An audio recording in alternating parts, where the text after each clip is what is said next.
नमस्कार भैया बहनों। कक्षा 10वीं विषय संस्कृत व्याकरण प्रकरण।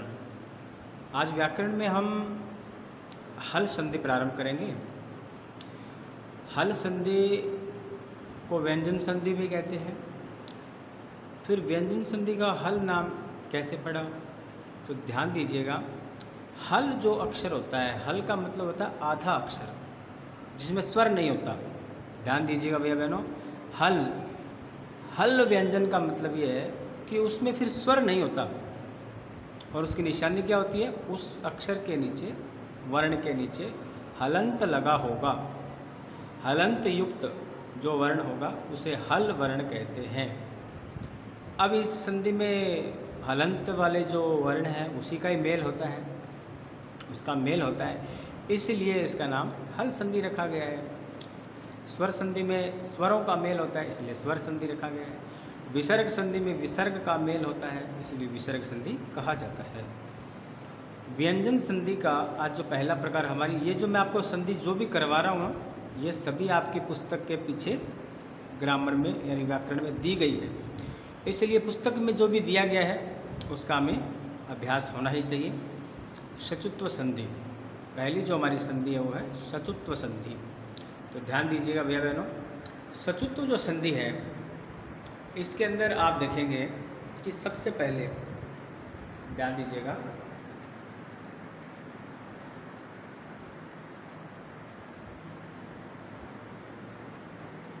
शचुत्व संधि।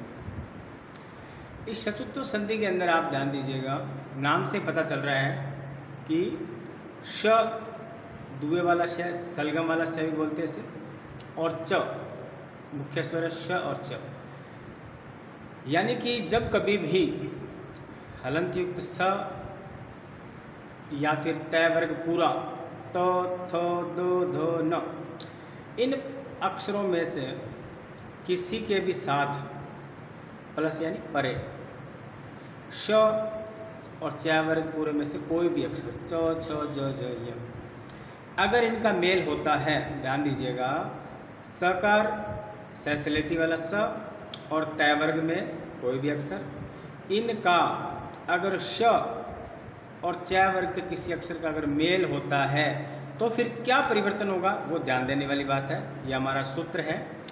फिर ये होगा, ये जो स है ये इस श में बदल जाएगा, अगर तय है तो वो च में बदल जाएगा, थ द च थ जो है वो छ में बदल जाएगा, दकार द जो है वो ज में बदल जाएगा, ध जो है वो झ में बदल जाएगा, और न जो है वो य में बदल जाएगा।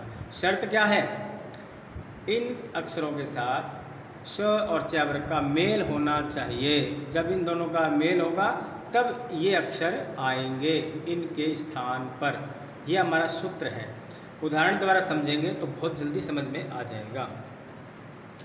सत प्लस चित, यहाँ पे ये जो त है इसके नीचे हलंत लगा हुआ है, हलंत लगते ही ये क्या बन गया, हल वर्ण बन गया।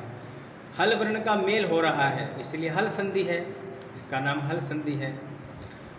अब हमने ये कहा था कि तय के बाद में अगर च वर्ग का मेल होता है तो फिर तय को बदलना पड़ेगा किसमें, जो च वर्ग का पहला अक्षर है। जैसे तय वर्ग का पहला अक्षर त है तो च का पहला क्या होगा, च ही होगा, तो यहाँ पे च आ गया है। इस तय के स्थान पे आधा च आ गया है और छोटी मात्रा लग करके सच्चित शब्द का निर्माण हो गया है। सद प्लस जन है। भैया बहनों, एक चीज़ मैं आपको स्पष्ट कर देता हूँ, जो हिंदी की व्याकरण है, हिंदी विषय है आपके पास, उसमें क्या होता है कि सत प्लस जन ऐसा लिखा आता है, उत प्लस ज्वल उज्ज्वल ऐसे आता है। प्यारे भैया बहनों, ध्यान दीजिएगा कि वास्तव में संस्कृत का जो नियम है ना, अगर कोई शुद्ध संधि विच्छेद अगर सज्जन का करेंगे तो सद प्लस जन ही होगा, क्योंकि तय जो अगर यहाँ पे हम करेंगे ना तो तय के हिसाब से तो यहाँ पे च आएगा, तो सच्चन तो होता नहीं है ना। इसलिए संस्कृत व्याकरण का जो शुद्ध स्वरूप है उसको ध्यान में हमेशा रखना है कि सद प्लस जन है होता है। अब बात आई है हिंदी की, भाई हिंदी में क्या करें गुरुजी, भाई हिंदी में तो और शत प्लस जन ही होता है, वो कोई विषय नहीं है, वो कोई चिंता की बात नहीं है। अगर हिंदी में हमारे शत प्लस जन चल रहा है तो फिर हम उसको शत प्लस जन ही कर सकते हैं, उसमें कोई दिक्कत वाली बात नहीं। लेकिन वही बात है भैया बहनों, जिस प्रकार से शुद्ध शब्द तो होता है विज्ञान, ध्यान दीजिएगा, शुद्ध शब्द होता है विज्ञान, लेकिन बोलते क्या है, विज्ञान, बोलते विज्ञान है, इसलिए वो कोई दिक्कत वाली बात नहीं है। लेकिन हमें पता तो रहना ही चाहिए कि शुद्ध क्या है।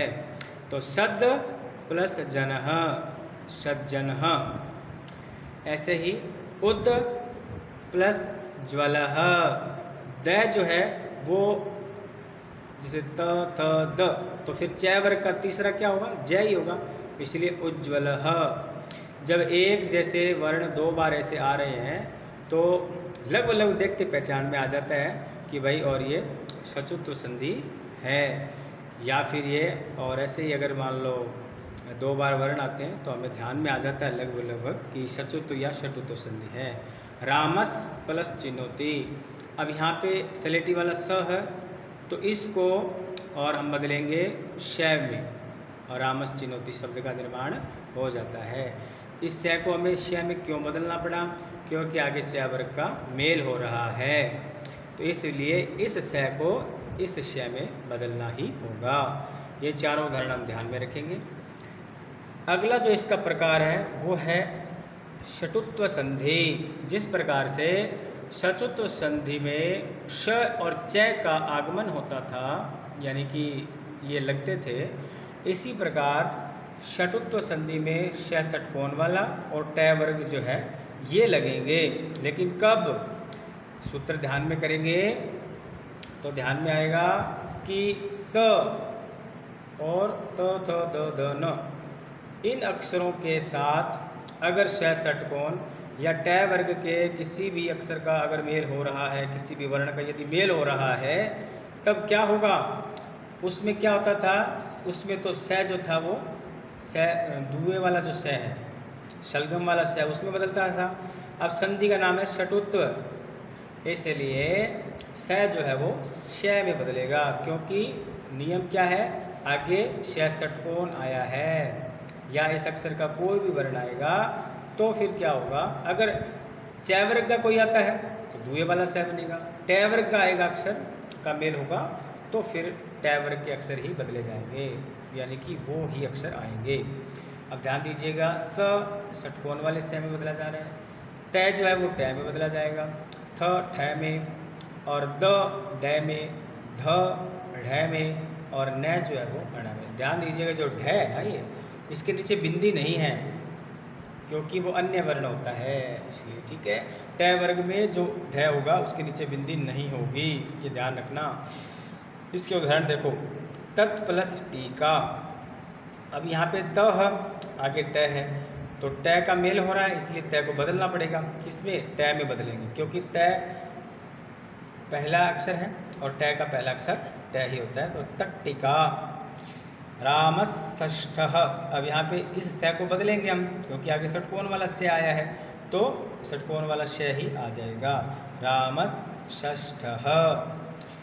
फिर है इश प्लस तः, यहाँ पे त आ गया, यहाँ पे त आ गया, यानी कि त वर्ग और शकार का मेल तो हो रहा है ना, इसलिए यहाँ पे क्या होगा, इस श को हम बदलेंगे, इस त को हम बदलेंगे, क्योंकि त वर्ग ही बदला जाएगा। ध्यान दीजिएगा, इश प्लस त जो है त बदला जाएगा और त की जगह पे ट हो जाएगा। और इष्टः, हम जो इष्ट बोलते हैं ना, भगवान को बोलते हैं मेरे इष्ट देवता, तो ये इष्ट शब्द का ऐसे निर्माण होता है, सबसे पहले इश प्लस तः इष्टः, त के स्थान पे ट आ जाएगा। एक शब्द और ध्यान करेंगे, चक्रिन प्लस ढोक से।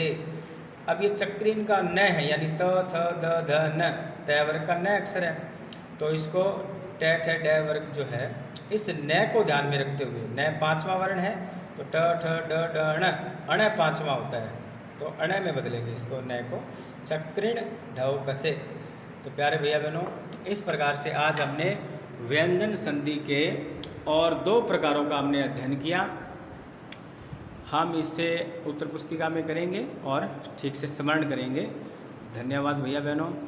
व्याकरण को हम बहुत ही सरल तरीके से हम आपको बता रहे हैं, क्लिष्ट सूत्रों में आपको नहीं उलझा रहे हैं, सरल सरल सूत्रों के माध्यम से और व्याकरण आपको समझा रहे हैं। आप इसे अच्छी तरह से स्मरण करेंगे। धन्यवाद।